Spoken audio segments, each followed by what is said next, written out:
Vamos fazer a leitura de um texto muito conhecido, Efésios 6:10.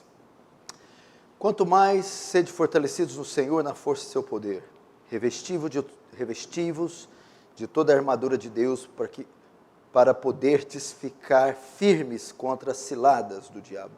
Porque a nossa luta não é contra sangue e carne, e sim contra principados e potestades, contra os dominadores desse mundo tenebroso, contra as forças espirituais do mal nas regiões celestiais.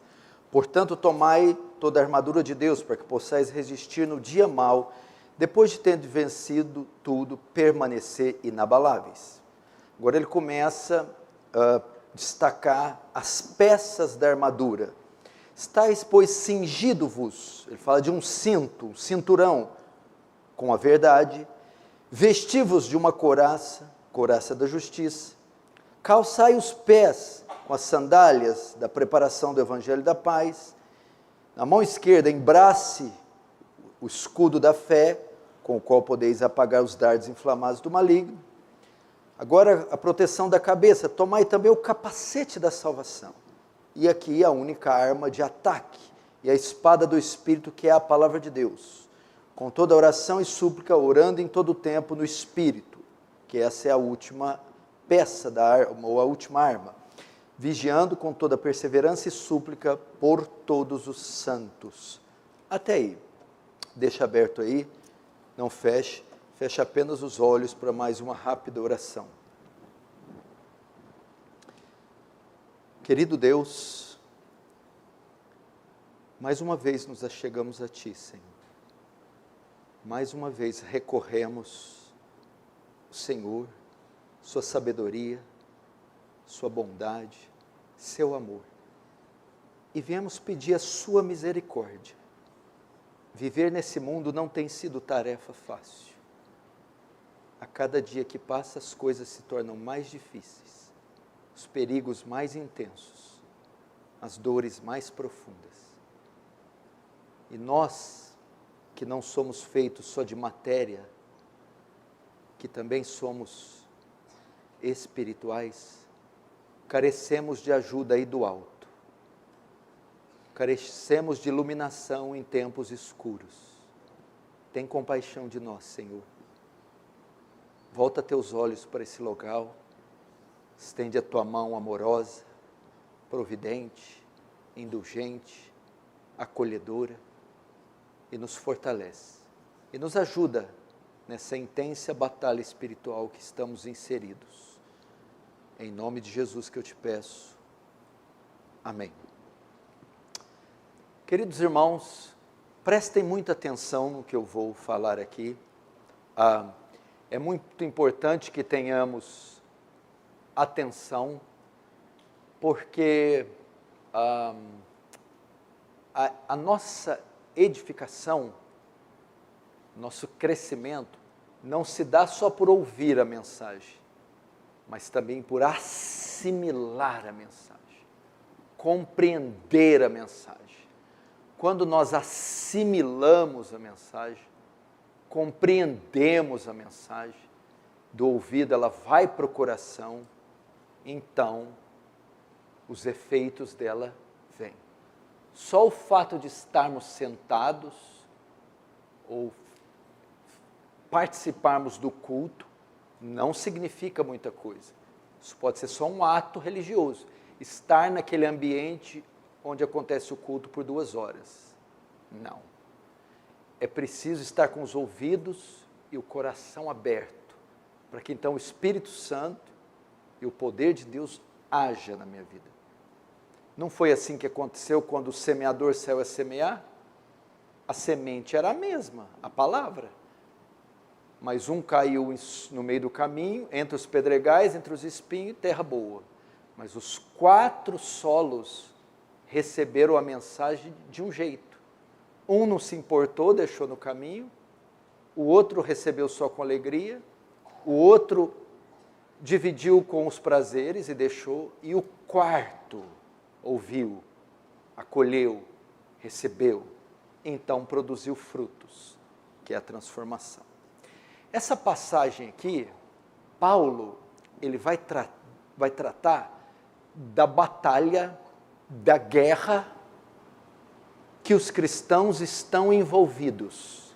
Preste muita atenção. Todos os cristãos estão engajados, inseridos em um combate, em uma guerra. Qual é o caráter da guerra? Paulo retrata aqui que é uma guerra invisível, contra seres invisíveis. É uma guerra que se dá em campo espiritual. Uma guerra espiritual. E ela é contra quem? Paulo vai revelar aqui que é contra hostes das trevas. Contra um reino organizado. Que reino é esse?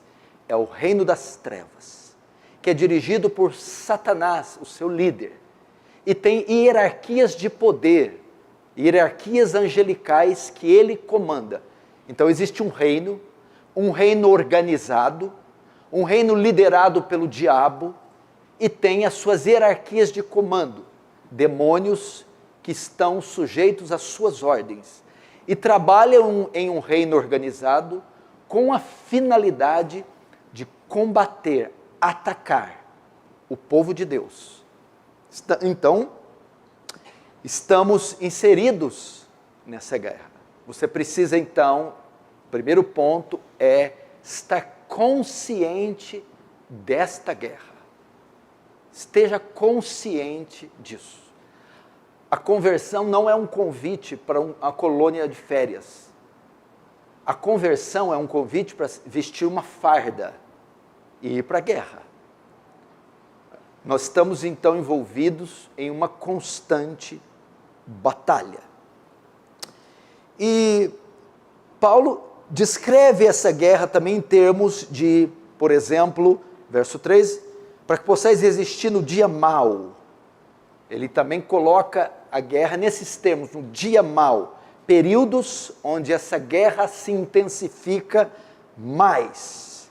E todos nós cristãos passamos por períodos de guerra, mas períodos onde essa guerra se intensifica mais. E Paulo vai dar um pouco de detalhes dessa guerra. No verso 11, por exemplo, ele fala das ciladas do diabo. Essa guerra é feita com o nosso oponente, uma das suas estratégias ou uma das suas métodos de guerra é criar armadilhas camufladas, escondidas, que são nomeadas aqui por Paulo como ciladas. Ele trabalha no mundo de armadilhas, ciladas, engano, mentira. Aqui ele fala de alguns detalhes. O outro, no verso 16, ele fala, por exemplo, dos dardos inflamados, do maligno. Ele investe pesado contra a mente. Dardos e setas são sugestões, sussurros, mentiras, sedução. E o verso 12, ele revela quem orquestra esse dia mau. Porque a nossa luta não é contra a carne ou sangue, sim contra principados, potestades, dominadores desse mundo tenebroso, contra as forças espirituais do mal. Quem está por trás dessa guerra, orquestrando ela, é Satanás e os seus anjos caídos. E muitos dos que estão aqui estão engajados nessa guerra, engajados neste combate. Essa é a verdadeira guerra que enfrentamos. Mesmo as guerras físicas. Se você ir para qualquer guerra, guerra fria, guerra santa, guerra civil, guerra militar, guerra política, ela é só um reflexo da batalha que ocorre por trás, que é uma batalha espiritual. Então, quanto à guerra, isso está claro, ok? Que todos nós estamos inseridos numa guerra, está claro. Você passa, sofre tentações, oposições, sedução, você sofre opressão, isso o tempo todo. Agora a pergunta que temos que fazer é, como vencer a guerra? Como entrar para a guerra e sair vitorioso dela. Como lidar com esses poderes, com essas inteligências, com esses seres. Como atravessar essas armadilhas, essas ciladas, sem cair. Paulo aqui apresenta também a solução. Paulo não nos exclui da guerra. Ele não diz que devemos fugir da guerra, evitar a guerra. Isso é para covardes. Paulo diz que sim, não temos como evitá-la.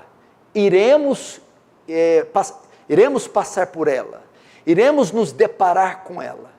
Então, já que é inevitável passar por ela, ele vai nos ensinar como vencê-la, como triunfar dentro dela.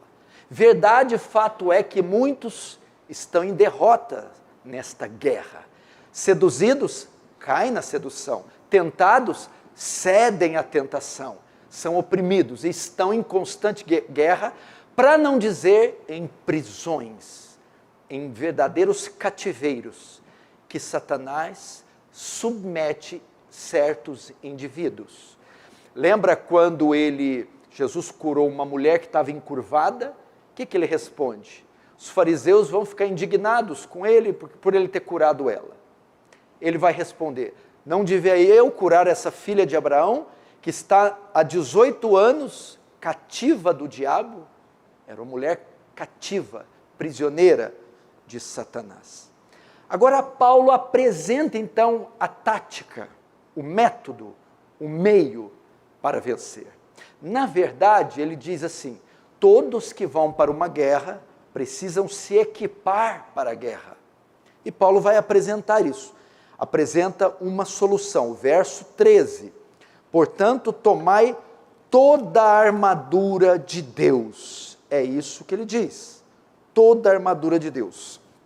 Como um soldado que vai para a guerra se prepara, vestindo a sua armadura, se munindo das suas armas, os cristãos também, que estão inseridos em uma guerra, precisam se preparar por ela, precisam se apropriar dos recursos necessários para essa guerra. E Paulo chama esses recursos, essa preparação, de armadura de Deus. Paulo está fazendo uma analogia com a armadura do soldado romano na época, que a época que Paulo escreveu era a época que o Império Romano governava o mundo.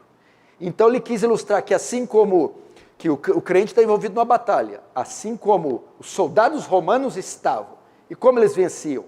Se apropriando de peças e armas. Então Paulo vai usar a figura do soldado romano, a sua armadura e suas armas, e vai dizer como o cristão se prepara. Agora, a diferença dessa mensagem com outras que você já ouviu vai ser isso aqui. Veja o verso 13. Portanto, tomai a armadura de Deus. É isso? Amém ou não? Não, né? Amém não. Portanto, tomai, faltou uma palavra, tomai toda. Guarda essa palavra toda, que você vai entender. Quando Paulo coloca toda, tem um problema aqui. Esse texto não foi escrito para dizer que toda e qualquer pessoa pode vencer a luta espiritual. Não pode. Toda e qualquer pessoa não pode fazer uso das armas aqui descritas. A guerra está lá. Então imagine que aqui tem eu não sei como se chama, a sala onde fica guardada a munição e as armas. Pode pegar e sair para a guerra? Não. Esse texto vai provar que só os salvos têm competência, condição de entrar na guerra e vencer a guerra. As peças da armadura, cada peça citada, não são poderes ou dons que qualquer um pode pegar para lutar, mas são marcas do verdadeiro salvo. de modo que só o salvo pode vencer essa guerra. Por isso ele diz toda. Não adianta eu falar, vou colocar só as sandálias e o escudo, sem a couraça e o capacete. Não, não, não, não. Ou não coloca nenhuma, o incrédulo, ou coloca todas, o justo. É isso que ele está a dizer. Vamos começar para você entender. Então, Paulo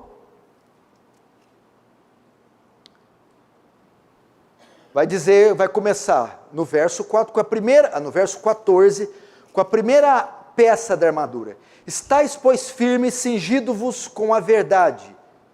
Primeira peça. Paulo, então, tem em mente a armadura do soldado romano.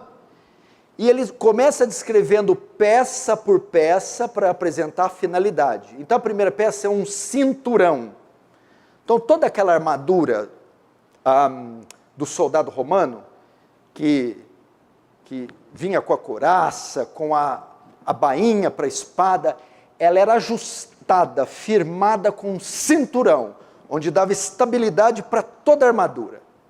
Imagina aqueles macacões de eletricistas, aqueles macacões de companhias elétricas. Já viu que são frouxos? Ele está cheio de coisa, de ferramentas. De repente ele põe uma cinta e aperta, e fica todo ajustado. O centurião romano usava esse cinturão. E Paulo faz uma analogia. Primeira peça, para vencer a guerra espiritual, estejam vestidos com o cinturão da verdade.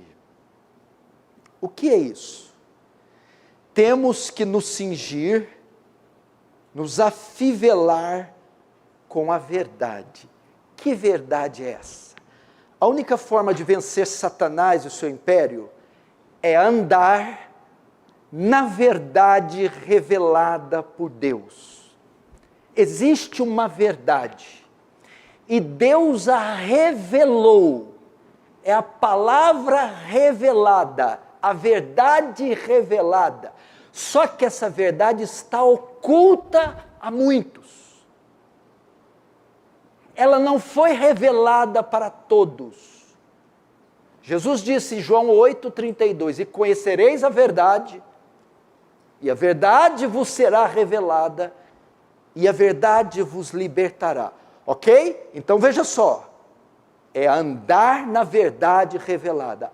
Agora, para quem Deus revelou a verdade? Temos alguns textos que vão nos ajudar. Presta atenção, não precisa abrir só. Lucas 12,32, Jesus diz assim, não temas, ó pequeno rebanho, porque foi do agrado do Pai lhes revelar, lhes entregar o reino. Para quem ele revelou? Só para o pequeno rebanho. Segundo texto, Mateus 11,25. Jesus está orando, graças te dou, ó Pai, porque ocultaste essas coisas dos sábios e as revelaste aos pequeninos. 1 Coríntios 2,9, Paulo diz, nem olhos viram, nem ouvidos ouviram, nem penetrou na mente de homem algum, o que Deus tem preparado para aqueles que o amam. Paulo, então, a palavra então reduz, reduz a um grupo, que essa verdade só foi revelada para o povo de Deus. Quem é o povo de Deus? O salvo, o convertido. Só o convertido pode usar o cinturão da verdade. Só ele pode caminhar na verdade revelada, enquanto o ímpio sequer sabe que tem verdade. Enquanto o incrédulo sequer sabe que há uma verdade. Ela só foi revelada para a igreja. Só o crente, então, pode combater Satanás.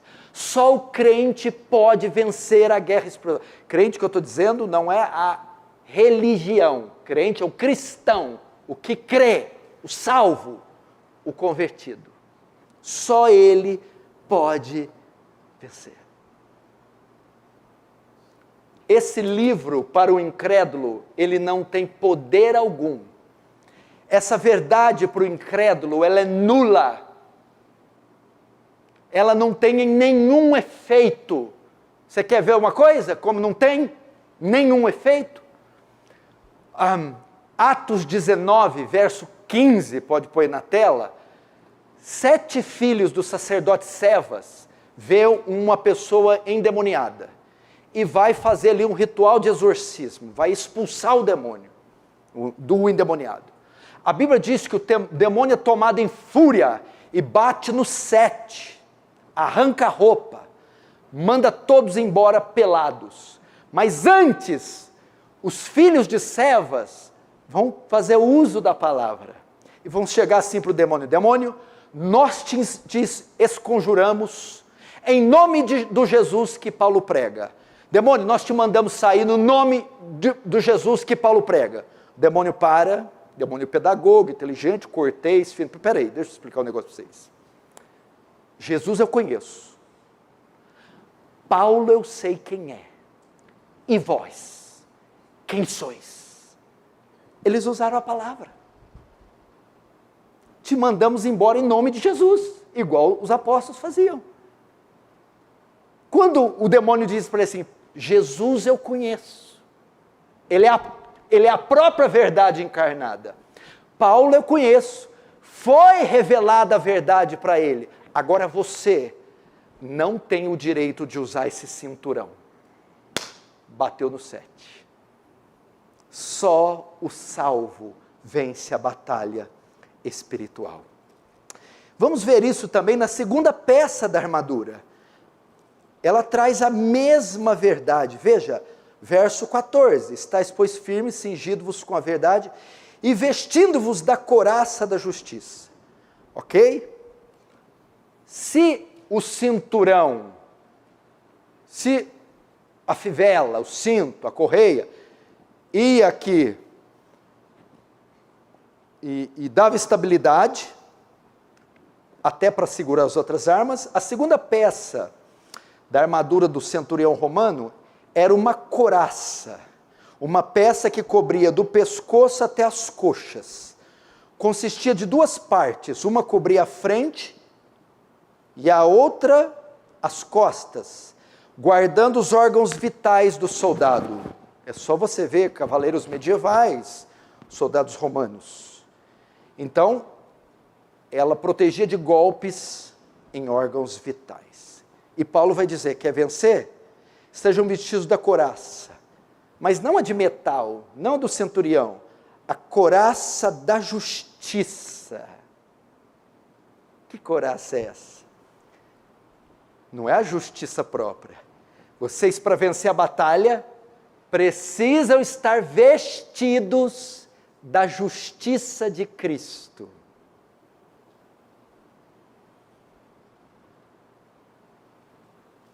Estar vestidos da justiça de Cristo. O que é estar vestidos da justiça de Cristo? Todo homem na face da terra, todo ímpio, é um incrédulo, é um injusto. Quem é o injusto? É o que viola a lei de Deus, o que quebra os mandamentos de Deus. Por quebrar, se torna injusto. Logo, o injusto é um condenado. Quem é o condenado? O que é violar a lei? É aquele que vive na prática da iniquidade, do pecado. Ok? E aquele que tem pecado, injustiça, não é oponente para Satanás. Não pode vencer. Para vencer, ele precisa ser vestido da justiça. O que é isso? De injusto, ele tem que se tornar justo. Ele tem que ter o perdão dos pecados.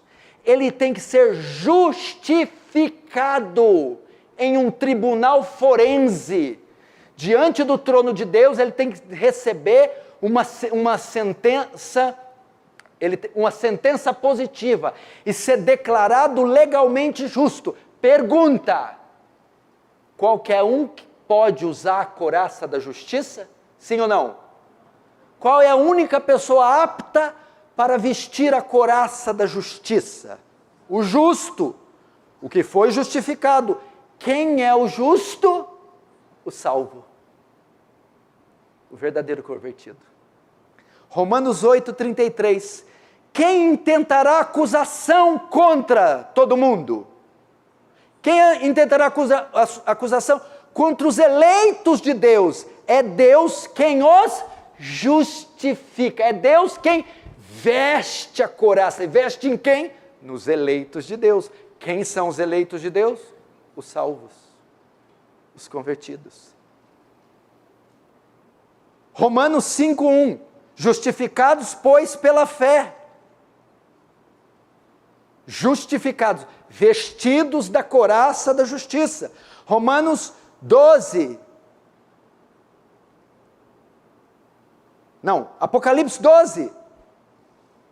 Alegrai-vos, ó céus, pois foi expulso o acusador. Quem é o acusador? Satanás. Nós estamos falando de quê? De uma guerra contra ele, uma guerra que envolve acusação. Alegrai, ó céus, pois foi expulso o acusador de todo mundo, dos nossos irmãos. Por quê? Porque a nossa justiça está completa, Cristo triunfou na cruz. Romanos 8:1, agora pois já não há nenhuma condenação para os que creem em Deus. Então Paulo está limitando isso aqui à fé dos eleitos. Zacarias 3, que o pastor Cunha abriu, Deus mostrou o sumo sacerdote Josué, o qual estava diante do anjo do Senhor. E Satanás estava à mão direita dele, para lhe opor, acusar. Mas o Senhor disse a Satanás, o Senhor te repreenda, ó Satanás. Sim, o Senhor escolheu Jerusalém. Por que Satanás estava lá para acusar Josué? Ora, Josué estava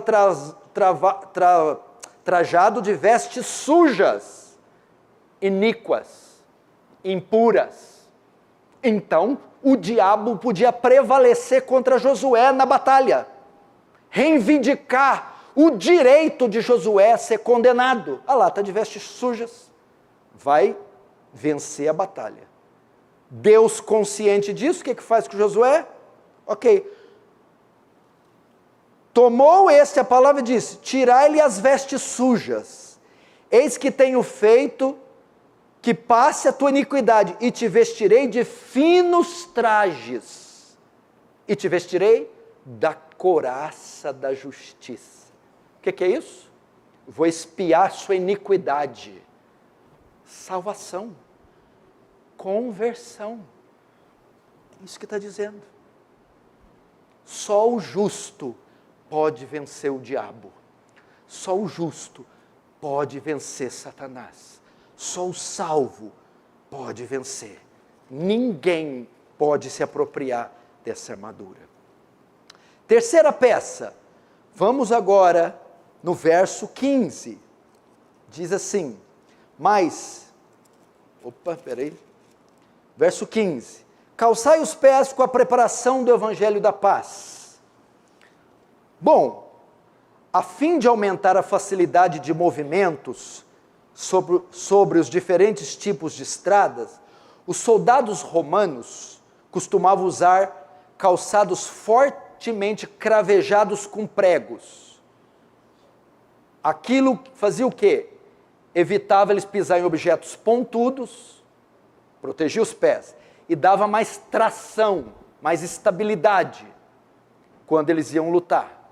Então, essa era a ideia dos sapatos ou das sandálias. E Paulo vai dizer que para vencer a guerra, eu preciso dessa peça, o evangelho da paz. O que é isso? Romanos, capítulo 5, verso, justificados, pois pela fé, temos paz para com Deus, ok? E o que mais? Eu vou ler, não precisa abrir, para você entender o que ele está dizendo aqui. Romanos também 5, verso 10 e 12 diz, verso 10 e 11, porque se nós, quando inimigos, fomos reconciliados com Deus mediante a morte de seu Filho, muito mais, estando já reconciliados, seremos salvos pela sua vida. E não apenas isto, mas também nos gloriamos por nosso Senhor Jesus Cristo, por intermédio de quem recebemos agora a reconciliação. Porque, preste atenção, Evangelho da Paz, calce, tenham sobre os seus pés calçado as sandálias do Evangelho da Paz. Evangelho da Paz? Que paz é essa? Na vida pregressa, no mundo, no pecado, éramos inimigos de Deus. Havia uma inimizade entre nós e Deus. Não havia paz em Deus Santo com pecadores injustos. Quem trouxe a paz entre as partes? O Evangelho da Paz. A morte, ressurreição de Cristo nos reconcilia e a fúria de Deus contra nós é removida e agora temos paz. Ou seja, só vence a batalha espiritual quem tem paz com Deus mediante a cruz de Cristo. Quem tem paz com Deus? Só o salvo. Nós temos um amigo, o ímpio tem um inimigo. Quem é o inimigo do ímpio? Deus. E nesses o diabo tem pronta permissão para fazer gato e sapato. Isso que Paulo está dizendo.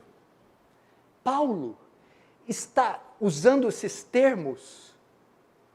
Paulo está, na verdade, dividindo as peças da armadura para ensinar um princípio só: a conversão, a salvação. Olha só o que diz também, não precisa abrir, eu abro aqui, Colossenses 1, 21, 22. E a vós outros também, que outrora ereis estranhos, inimigos do entendimento, pelas vossas obras malignas, agora, pois, vos reconciliou no corpo da sua carne, mediante sua morte, para apresentar-vos perante ele, santos, inculpáveis e irrepreensíveis. Ele nos reconciliou como? No corpo da sua carne, mediante a sua morte. O que é no corpo da sua carne, mediante a sua morte? É até estranho. No corpo da sua carne, mediante a sua morte. Cruz. Crucificação. Crucificação fala do quê? Perdão, redenção, salvação. Só os salvos. Só os salvos. Não tem essa de pegar uma peça da armadura, pegar outra. E tem gente que até ora, né? Coisa do neopentecostal. Ele está em casa, Senhor, me reveste agora da armadura e põe o capacetinho. Põe o capacete, agora põe a couraça, põe. Eu fico imaginando Deus lá em cima. Gente, que é isso? Povo doido. Compra uma então, vai no Google, no Submarino, Shopee, armadura de Deus física. E sai com ela, já que é para ser ridículo, vamos ser ao extremo. Aí você vê o irmão, imagina o irmão com a sainha do centurião, o coletinho. Antes você vai, irmão, estou engajado numa batalha espiritual. E você acha que você vai vencer desse jeito? Não levanta a mão quem já orou assim, não, tá? E nem ri, e nem fica vermelho. Não tem nada a ver com isso. Calça os meus pés, Senhor. Aí Deus, calçar para quê? Onde você vai? Aí calça eles, que o Evangelho dá para... Não, meu filho, isso aí está falando de outra coisa. Pastor, agora tem outras peças aqui que o senhor vai se complicar. Porque essas outras peças dá para pegar elas, não tem a ver com salvação. Então vamos lá, eu amo um desafio. Quarta peça da armadura, o escudo da fé. O escudo da fé. Verso 16. Embraçando sempre o escudo da fé, com o qual podeis apagar todos os dardos inflamados do maligno. Entre as armas defensivas estava o escudo para a proteção de todo o corpo.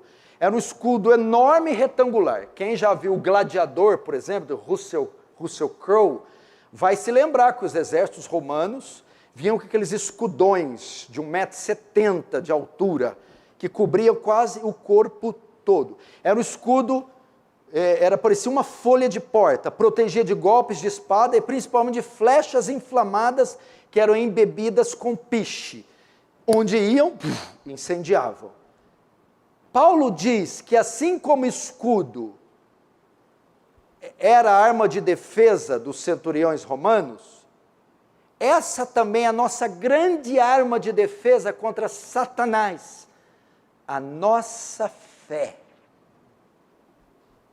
Quando aquela avalanche de setas, dardos, opressões, sussurram no nosso ouvido, seduzem, nos tentam, como Jesus falou, Satanás pediu permissão para te peneirar, Pedro. O que é peneirar? A ideia ali é do trigo, sacode para a direita, para a esquerda, para cima, para baixo, ele vai vir igual um leão. Não sei se vocês já viram algum vídeo de, por exemplo, vídeos de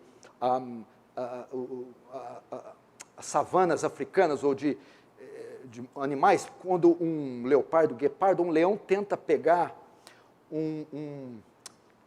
esqueci o nome agora, do porco-espinho, tem um outro nome. Qual que é o nome? Não, javali, porco-espinho. O homem tem 3 doutorados, javali. Javali com porco-espinho. Vamos pegar o porco-espinho. Ouriço, também não deve ser esse nome, não. Enfim. Ele vai e começa a lançar aqueles espinhos, e no fim, você viu, a boca do leopardo fica cheio daqueles espinhos. Mas o que ele acontece? Até ele se dar por vencido, esse leopardo vai pela esquerda, vai pela direita, e vai, o tempo todo. Ele quer tentar uma brecha, dar a pata para pegar. Satanás faz dessa forma, o tempo todo. E só quem está com aquele escudo enorme pode resistir os sussurros. Ok? Entretanto, I have good news for you, or bad news. Só os eleitos possuem essa fé. A carta de Judas diz que é para batalharmos para a fé, que um dia foi dada a todo mundo, foi dada aos santos. Efésios capítulo 2, 6 e 9, pela graça sois salvos, por meio da fé. Está falando de quem? Pela graça sois o quê? Salvos. Então está falando dos salvos, por meio da fé. Isso não vem de vós, é dom de Deus. O que é isso não vem de vós? A graça e a fé não vem de vós, é dom de Deus. E para quem que ele dá o dom? Para os salvos.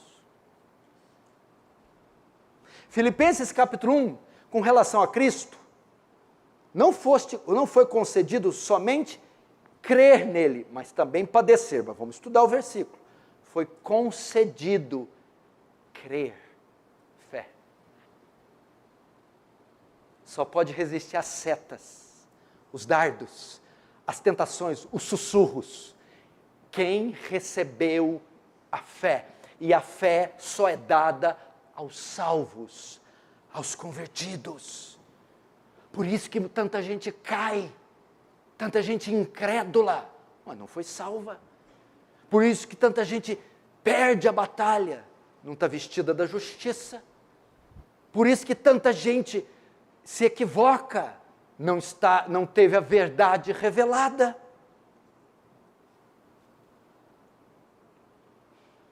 Quantos estão entendendo? Diz amém.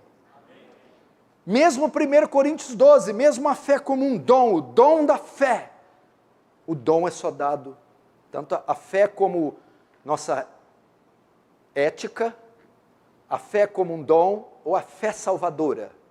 Todas elas são dadas apenas na conversão. Quinta peça, o capacete da salvação. Vamos agora para o verso 17. Tomai também o capacete da salvação, até aí. Essa era uma peça que o soldado usava para proteger a cabeça de golpes fatais, era uma espécie de um elmo, ok? O soldado colocava, de bronze, para proteger o cérebro, a cabeça. O principal alvo de Satanás é a mente dos homens. Você acha que Satanás, essa figura do inferno de Dante ou da Igreja Católica medieval, rabo, chifre e tridente, quem dera fosse um capeta assim?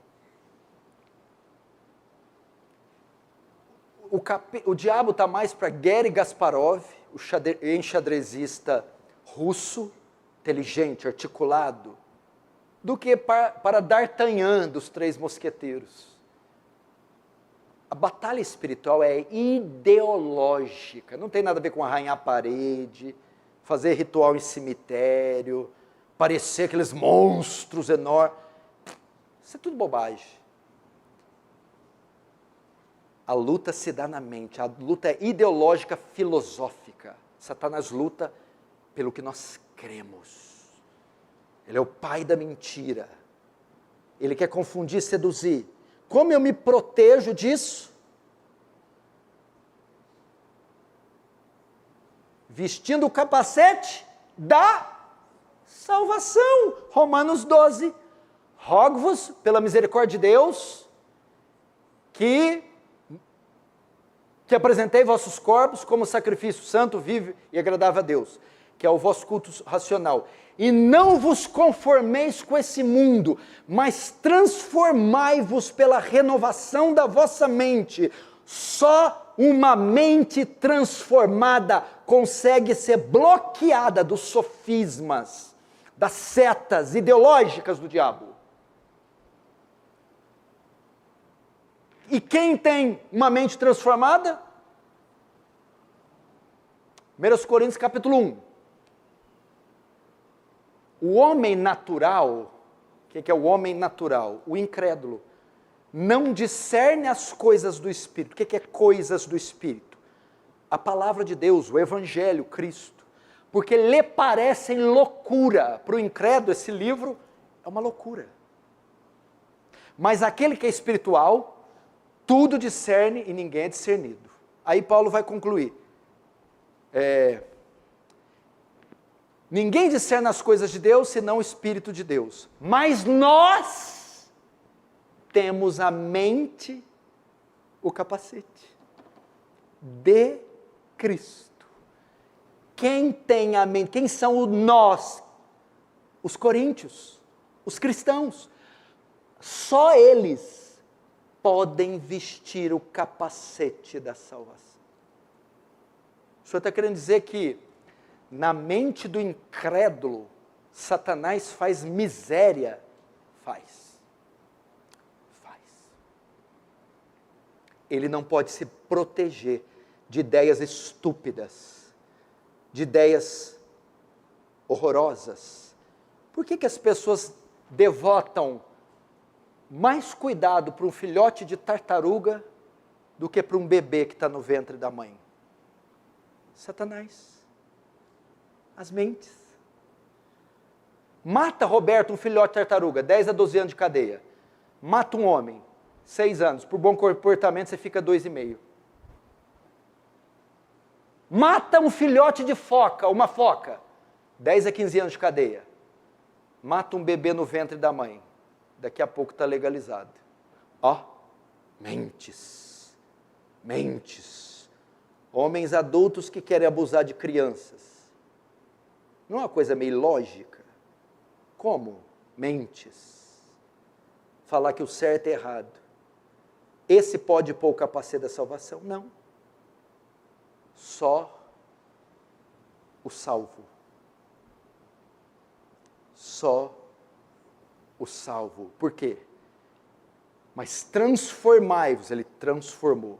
Ele recebeu a mente de Cristo. Ao receber, ele recebe uma blindagem.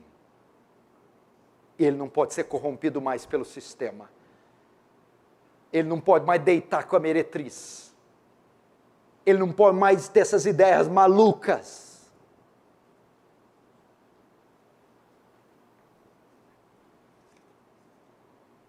Sexta peça da armadura, a espada do Espírito. Vamos ver. Verso 17. Tomai também o capacete de salvação e a espada do Espírito, que é a palavra de Deus. A figura é a da espada curta. aquela que o soldado romano, pesadamente armado, levava. Com ela, ele não só se defendia, como também atacava os inimigos. Era uma arma de ataque. Paulo diz que nessa guerra temos uma arma também de ataque.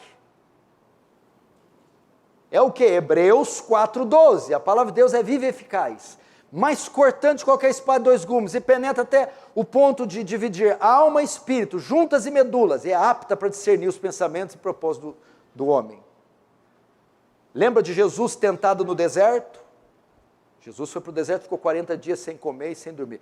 Aí vem Satanás, para uma das batalhas espirituais mais épicas da Bíblia.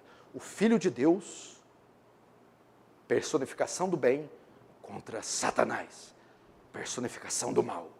E Satanás vem com toda a artilharia. E como é que Jesus vence? Está escrito, está escrito, está escrito. Ele faz uso da palavra de Deus. Agora, que palavra é essa?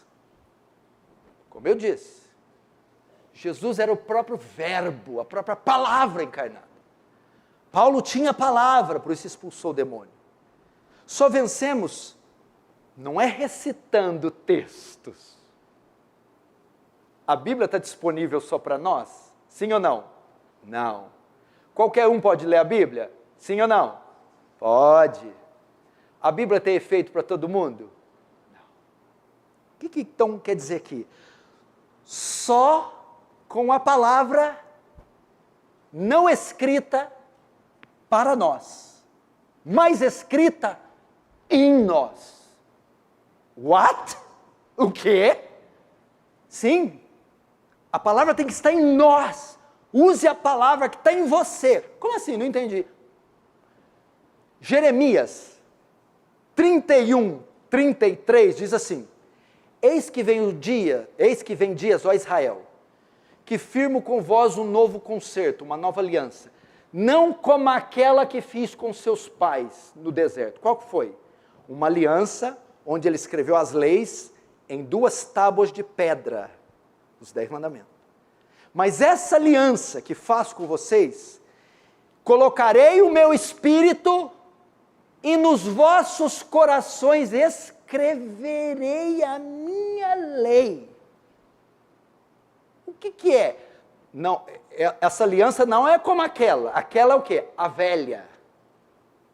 A lei era dada em tábuas. Eis que vem dias, futuro, eu não vou escrever nas tábuas, eu vou escrever no coração. Que nova aliança é essa? A conversão. Ele está falando do Novo Testamento, da regeneração, do novo nascimento. Eu não tenho mais a palavra só escrita para mim, eu tenho a palavra escrita em mim. Jesus não leu nada quando batalhou com o diabo. Jesus tirou de dentro de si a palavra. Dentro de si a palavra. É com a palavra que está em vocês. É com a palavra escrita em vocês. As promessas de Deus. O incrédulo tem a lei de Deus escrita no seu coração, sim ou não? Ele pode fazer igual os filhos do sacerdote, pode usar o mesmo princípio para esse. Olha, demônio, eu te expulso e te pego com a palavra, pode até usá-la assim, física. O demônio vai baixar ela, peraí um pouquinho, explicar o negócio. Você não é digno desse livro. Ele não tem poder nas suas mãos.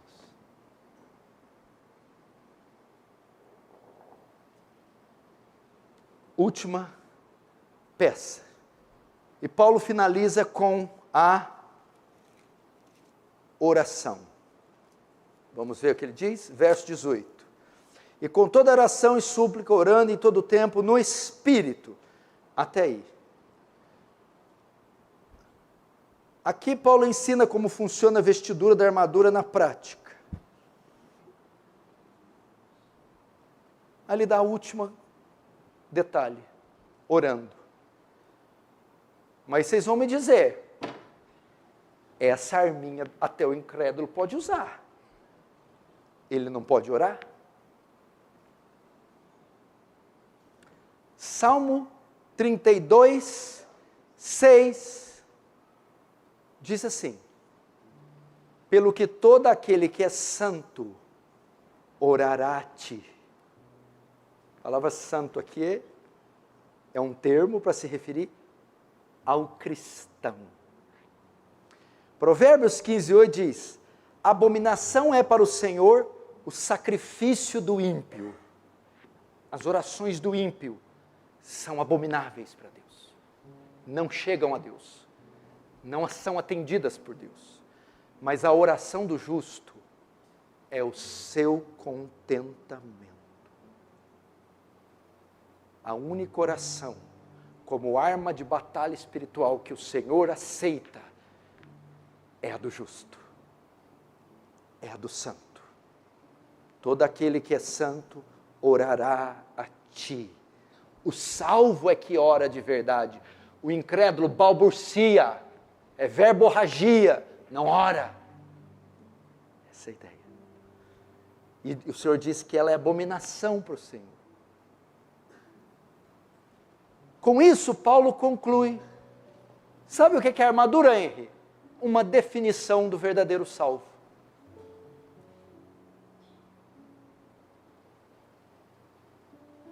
Agora eu vou encerrar com 2 princípios. Primeiro, todos que estão aqui que são salvos podem entrar nessa batalha e podem sair vitoriosos nela. Todos os salvos têm o capacete da salvação, têm o cinturão da verdade, estão calçados com as sandálias do Evangelho, estão vestidos da couraça da justiça, têm o escudo da fé, a espada do Espírito e a intercessão. Vocês podem entrar na guerra, vocês estão na guerra e todos vocês podem vencer a guerra, porque essa armadura está disponível para você e o diabo não pode vencer alguém que está vestido dela. Segundo, é óbvio que tem pessoas aqui que não vão vencer a batalha, que estão perdendo a batalha. O que você tem que fazer? Para vencer a batalha você precisa que Deus te revele a verdade. Para vencer a batalha você precisa que Deus te vista da sua justiça. Para vencer a batalha você precisa se reconciliar com Ele mediante o Evangelho da paz. Para vencer a batalha você precisa receber a fé pela graça como dom de Deus. Para vencer a batalha você precisa ter sua mente transformada pela renovação da sua mente. Para vencer a batalha, por fim, você precisa ter a palavra escrita no seu coração. Em outras palavras, você precisa se converter. Não adianta vir aqui na frente, ora por mim, me unge com óleo, vai lá em casa fazer uma oração forte. Não resolve nada. Você está caindo em tentação? Estou. Sua vida está um inferno? Tá. Você encontra resistência, oposição? Encontro. Sua mente é um balaio de gato, confusão, depressão, tristeza, angústia? Sim. A maior parte disso pode ser um ataque espiritual, um assédio espiritual? Pode. Como vencer? Tem que nascer de novo. Tem que se converter. Tem que receber a mente de Cristo. Como eu me converto? Cristo. É a única forma. Eu vou usar o versículo que Spurgeon tanto usava. Olhai para mim, vós e todos os termos da terra, e sereis salvos. Esse é Cristo dizendo, olhai para mim, olhem para Ele. O que significa olhai para mim? para o seu sacrifício, para a sua obra. Quem é Jesus? Um simples Marte que marcou a história? Não! É o Filho de Deus, o Criador dos céus e da terra, o Deus que se fez homem e na cruz se fez pecado, levou o seu pecado. Você precisa acreditar nisso. E a palavra fé, a fé salvadora, carrega consigo a ideia de confiança. Eu preciso confiar que o que Ele fez foi suficiente. Eu preciso confiar que o que Ele fez foi seguro. Eu preciso confiar que Ele é o Filho de Deus, que Ele consumou a obra e descansar, repousar naquele sacrifício substitutivo. Ele morreu na cruz no seu lugar, pagou a dívida que era sua, levou o pecado que era seu. Acredite nisso, confie nisso. Segundo, se arrependa. O que é se arrepender? Volte as costas para o pecado, volte as costas para o mal. Arrependimento é meia volta, giro de 180 graus, deixe a iniquidade. Estamos falando de vida ou morte, céu ou inferno. Deixe, volte para Cristo. É converter de e para, do pecado, das trevas, para Cristo. É isso. Venha. Eu já ilustrei isso aqui e sempre vou ilustrar. Todo o pecado desse mundo vai ser punido um dia. E a punição chama a ira de Deus. É como se Cristo estivesse assim hoje. Com uma mão, Ele segura a ira que está vindo nesse mundo. E com a outra, Ele estende para o pecador, dizendo: vem. Mas vai chegar um dia que Ele vai tirar as duas. Não vai mais reter sua ira, nem mais vai convidar o pecador. Esse dia ainda não chegou. Ele ainda está aqui. Está dizendo hoje: vem pecador, vem. Feche os seus olhos, curva a sua cabeça. Vamos orar agora.